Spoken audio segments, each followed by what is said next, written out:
মানুষকে ঠকানো খুব সহজ, কিন্তু ঠকিয়ে এর বিনিময়ে যা পাবেন তা হজম করা খুব কঠিন। প্রিয় ভাই এবং প্রিয় বোনেরা আমার, আপনি দুনিয়াতে কাউকে ঠকালেন, কারো বিশ্বাস নষ্ট করলেন, কারো চোখের পানি যদি আপনি ফেলেন, তাহলে ভাই বিশ্বাস করেন এই দুনিয়াতে কখনোই আপনি শান্তিতে থাকতে পারবেন না। আপনি কোনো একটা মানুষকে কষ্ট দিলেন, আপনার কারণে যদি কারো চোখের এক ফোঁটা পানি বের হয়, তাহলে সেই পানির কোনো হিসাব আপনি দিতে পারবেন না। সারাটা জীবন আপনাকে তার ত্যাগ আপনাকে সইতে হবে, তার হিসাব আপনাকে দিতে হবে। প্রিয় ভাই এবং প্রিয় বোনেরা আমার, এই জন্য মানুষকে ঠকানো খুব সহজ। আপনি কারো একটা বিশ্বাস নষ্ট করে দিলেন, এটা খুব সহজ।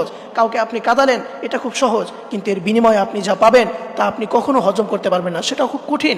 এই জন্য মানুষকে ঠকানোর আগে অবশ্যই আপনি ভাববেন, আপনি দুনিয়াতে কাউকে ঠকালেন, সেটা দুনিয়াতে তো আপনি শান্তিতে থাকতে পারবেনই না, বরং কিয়ামতের ময়দান তো আছেই, তার কাছে তো আপনার জবাবদিহিতা করতেই হবে। কারণ কিয়ামতের ময়দানে আপনি যদি দুনিয়াতে কাউকে ঠকান, তাহলে কিয়ামতের ময়দানে আল্লাহ তাআলা ওই ব্যক্তিকে বলবে যে তোমাকে যা ঠকিয়েছে তার বিনিময়ে তুমি তার থেকে কিছু নিয়ে নাও। তখন সেই ব্যক্তি বলবে, আল্লাহ, এটা তো কিয়ামতের ময়দান, তার কাছে তো টাকা পয়সা নাই, তার কাছে ধন সম্পদ নাই, তার বাড়ি গাড়ি কোনো কিছুই তো তার কাছে নাই, তার থেকে আমি কি নিব? তখন আল্লাহ তাআলা বলবে যে এই সকল বিনিময়ে তুমি তার থেকে তার আমলগুলো তাকে নিয়ে নাও। প্রিয় ভাই প্রিয় বোনেরা, ওই সময় আপনি কি করবেন? আপনার এমনিতে আমল নাই, অল্প কিছু আমল, এরপরও যদি সেটা আরেকজনকে দিয়ে দেওয়া হয়, তাহলে আপনি কিভাবে জান্নাতে যাবেন? এই জন্য প্রিয় ভাই প্রিয় বোনেরা, সাবধান, এই কথাগুলো অবশ্যই মনে রাখবেন। মানুষকে কখনো আপনি ঠকাবেন না। মানুষকে ঠকানো খুব সহজ, কিন্তু এর বিনিময়ে যা পাবেন তা কখনো হজম করতে পারবেন না।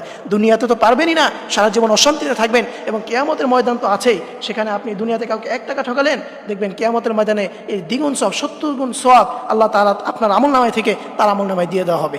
এই জন্য প্রিয় ভাই প্রিয় বোনেরা, সাবধান, মানুষকে কখনো ঠকাবেন না। আল্লাহ তাআলা আমাদের সকলকে এই বিষয়টি বুঝে আমল করার তৌফিক দান করুক। সকলেই পড়ি আমিন।